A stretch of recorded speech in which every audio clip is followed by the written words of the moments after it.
अपना पुत्रा ने खान प्यारा। आपको इमरान खान इतना क्यों अच्छा लगता है? बड़ा अच्छा लगता है। क्या खास वजह? बस बस इन्ना चंगा लगता, अपना पुत्रा ने खान प्यारा।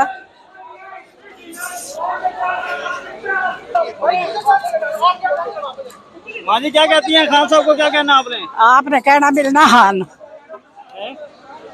आप खान साहब को हाथ ला रही थी क्या? हाँ, अल्लाह वाले क्या कहती हैं, दोबारा वज़ीर आज़म बनेंगे? बड़ा इंशाल्लाह बढ़गा दवाई ने इंशाल्लाह बढ़गा दवाई ना खान बात आंखों में आंसू आ गए हैं आपके।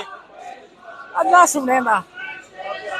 लेकिन ये माँ जी आए हुए हैं वजीराबाद से इमरान खान साहब को मिलने और ये रो रही है और ये कहती है कि मैं दुआ मांगती हूँ, जब भी नमाज पढ़ती हूँ तो उनमें दुआओं में इमरान खान को याद रखती हूँ और इमरान खान के लिए दुआएं करती हूँ। और ये देखिए माँ जी रो रही है।